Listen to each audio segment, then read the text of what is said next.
Are you spending as much time taking care of yourself physically as you do on social media? If the answer is no, I have some very bad news for you today. Social media is killing physical activity by making us lazier, damaging our bodies, and damaging our ability to keep social relationships. Social media has become a large part of our lives, often shaping the way we see and interact with others.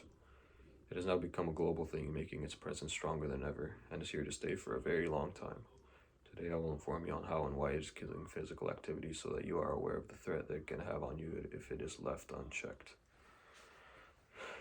I have seen firsthand the effects that social media has had on my loved ones and how harmful it can be to them. It's a very nasty thing that not many people touch on, but it should be addressed. I myself have struggled with social media addiction, but I have since moved on for a healthier and happier lifestyle. I will first begin by telling you the way social media can damage our bodies. Next, I will tell you why it's making people lazy. And lastly, I will tell you how it can damage people's social relationships. I will now tell you how social media can damage our bodies. Extended use of social media can cause damage to our brains and bodies, making us less likely to exercise in exchange for wanting to spend more time on social media. Social media use has skyrocketed in the past couple of years at an alarming rate.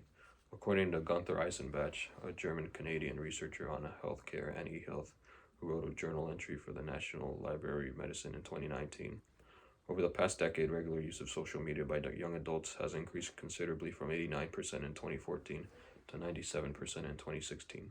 Adolescents' time spent on social media has also more than doubled from 4.4 hours weekly in 2017 to 11.1 hours in 2011. Social media distracts us from physical activity in exchange for an escape to an online world. Lack of exercise can increase the chances of getting weaker bones, gaining weight, poor blood circulation, amongst other issues.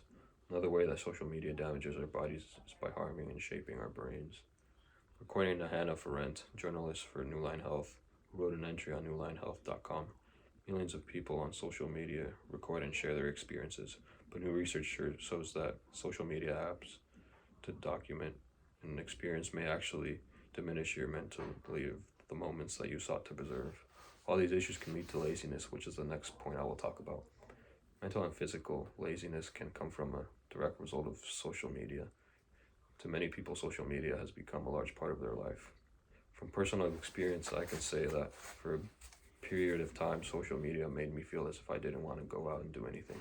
I felt as if everything I needed was from the palm of my hands. I had friends, entertainment, and it was all together, and it made me lazy, and I didn't even want to do simple things such as take out the trash. Another way social media use can make us lazy is through cognitive ways in which our brains. Since our brains are always being fed through social media, it's more likely that we will be overwhelmed and accept anything without question. Valeria Sabatar, a psychologist from the University of Valencia, who wrote an article for exploringyourmind.com in 2021, informs us that our brains are lazier than we think and that it prefers to save time. She says, for this reason, it lets itself be carried away and function on automatic pilot. Unfortunately, this means that it lazily accepts everything, no matter how biased or prejudiced that information may be.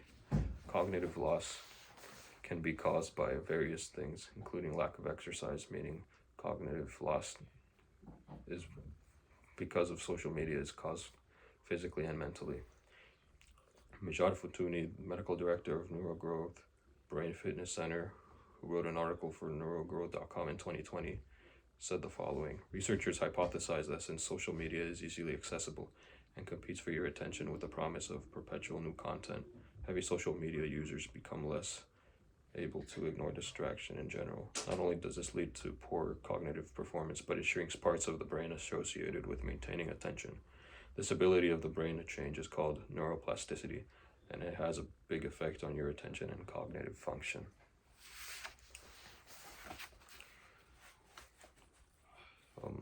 Laziness can affect social relationships, which is the last thing I'll talk about today. Although many see social media as a way to become even more connected with your friends and as a tool to connect with more people, it is not always the cause, and it can actually be damaging to relationships. I have personal experience when it comes to having social media ruining relationships, which I will now tell you. I had a large amount of friends in high school, and when I graduated, I thought I should stay in touch with as many of them as I could. Since I had so many friends, I became overwhelmed keeping up with everyone, and eventually I lost a lot of them.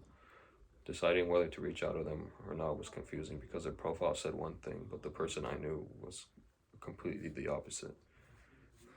Their social media page usually confused me, and I lost a good amount of friends because I didn't know what to do. Many teens struggle to keep relationships because they get confused or don't know how to react. Carrie James and Emily Weinstein, James a sociologist and Weinstein a psychologist, wrote a paper for Time magazine in October 2022, and they said that social media platforms make it technically possible to maintain more relationships than we are historically actually wired to track and manage. The result is an overwhelming water hose of social information.